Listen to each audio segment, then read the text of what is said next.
जब कोई आपसे आपकी मेहनत की कमाई मांगता है तो शर्म उसे आनी चाहिए, लेकिन अक्सर शर्मिंदा आप हो जाते हैं।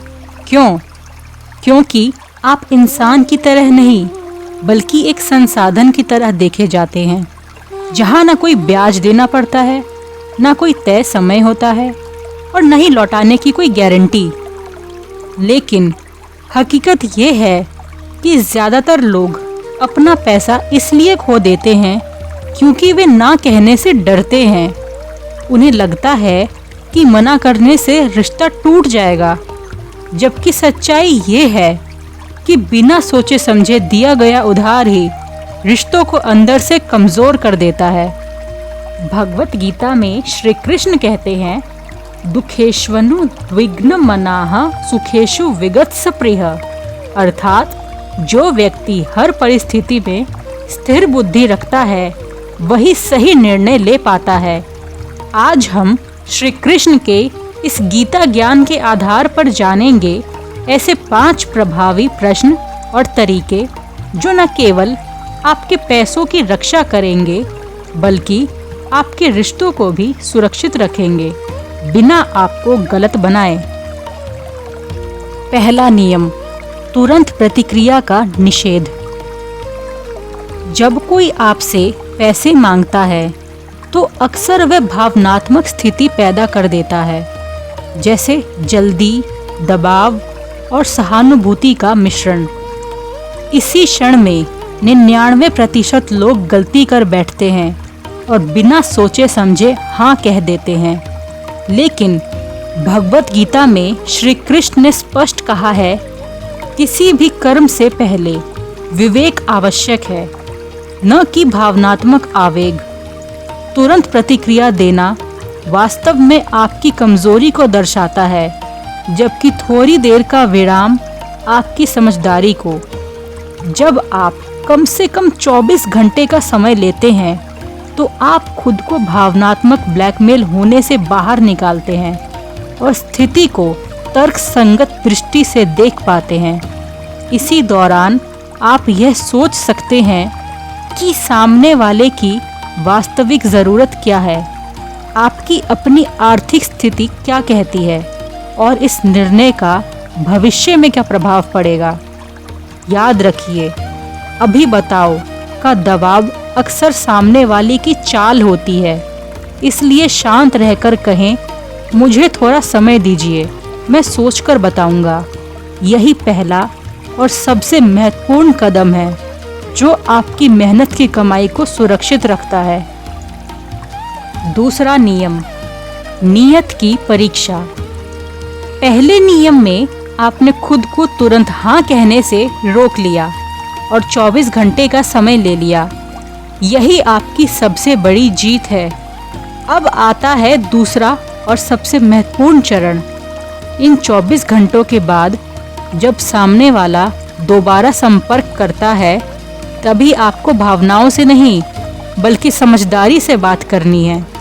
यही वह क्षण है जहाँ भगवत गीता के अनुसार श्री कृष्ण का विवेक युक्त कर्म लागू होता है। अब आपको उससे 2 सीधे और स्पष्ट प्रश्न पूछने हैं। पहला, अगर मैं तुम्हें ये पैसे दूं, तो क्या तुम इसे तय समय जैसे 3 महीने में लौटा पाओगे? दूसरा प्रश्न, तुम ये पैसे चुकाओगे कैसे? तुम्हारा सोर्स ऑफ इनकम क्या है?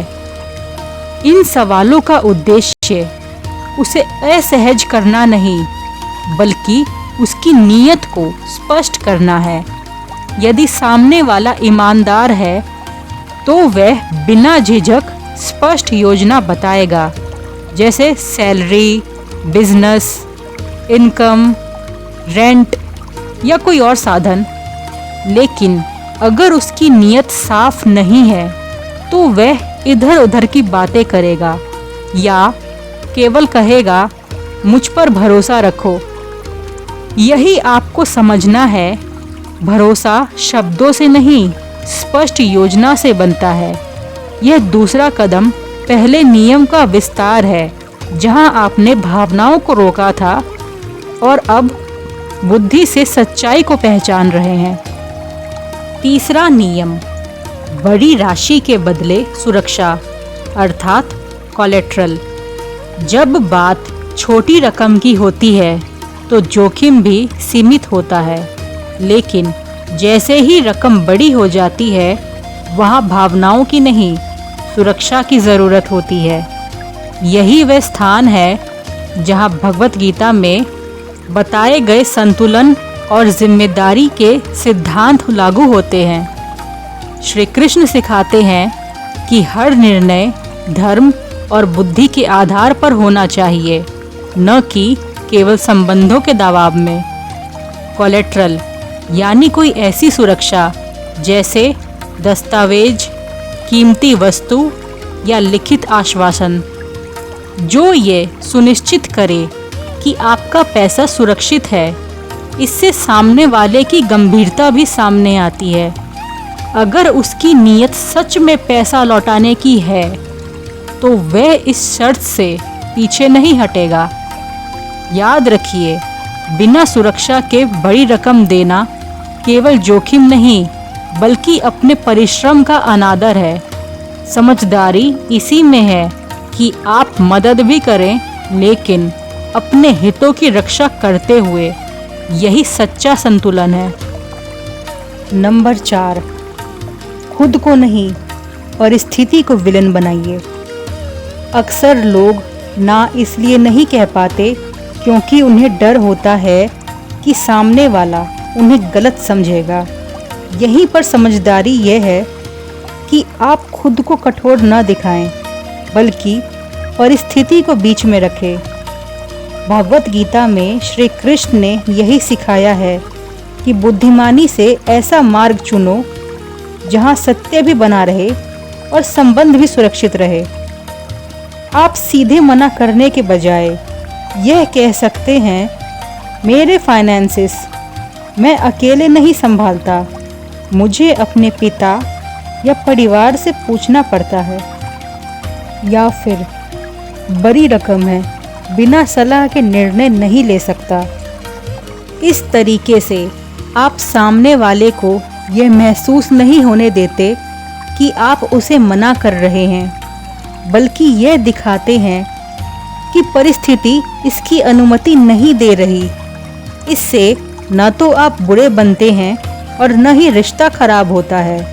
याद रखिए, हर सच्चाई को सीधे बोलना ही समझदारी नहीं होती, उसे सही तरीके से प्रस्तुत करना ही असली कला है। नंबर 5, कमी का बोध कराना। कभी कभी सामने वाला आपकी हर बात के बाद भी पीछे नहीं हटता और किसी भी तरह पैसे लेने के लिए तैयार रहता है।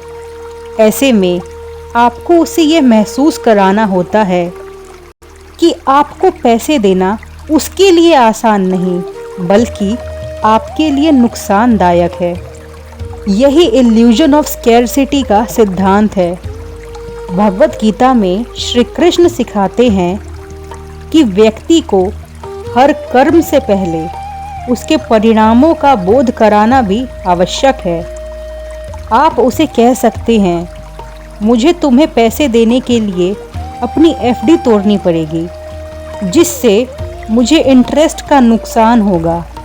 अगर तुम वह नुकसान उठाने के लिए तैयार हो तभी मैं यह कर पाऊंगा। अब यहाँ असली खेल शुरू होता है। ज़्यादातर लोग आपके नुकसान की जिम्मेदारी लेने के लिए तैयार नहीं होंगे और यहीं वे खुद पीछे हट जाएंगे बिना किसी टकराव के। इस तरह आप बिना सीधे मना किए सामने वाले को खुद ही ना कहने पर मजबूर कर देते हैं। यही समझदारी है, जहां आपका पैसा भी सुरक्षित रहे और रिश्ते में करवाहट भी न आए। लेकिन कभी आपने यह सोचा है कि जब सामने वाला सच में ज़रूरतमंद हो तब क्या करना चाहिए? हर परिस्थिति एक जैसी नहीं होती। कभी कभी सामने वाला व्यक्ति सच में कठिन परिस्थिति में होता है, जहां उसकी नीयत पर नहीं बल्कि उसकी स्थिति पर ध्यान देना ज़रूरी होता है। ऐसे समय में भगवत गीता का यह सिद्धांत याद रखें, जिसे श्री कृष्ण ने बताया है, कर्म करो लेकिन फल की अपेक्षा और मोह से मुक्त होकर। यदि आपको स्पष्ट रूप से महसूस होता है कि सामने वाला व्यक्ति पूरी रकम लौटाने की स्थिति में नहीं है, तो उसे पूरा उधार देने के बजाय उतना ही राशि दे जितना नुकसान उठाने के लिए आप मानसिक रूप से तैयार हैं। उदाहरण के लिए, यदि वह 50,000 रुपये मांगता है तो आप 5,000 या 10,000 रुपये दे सकते हैं, लेकिन एक महत्वपूर्ण शर्त के साथ। उसे यह स्पष्ट रूप से कह दें कि यह राशि उधार नहीं बल्कि सहायता या दान है, जिसे लौटाने की कोई आवश्यकता नहीं।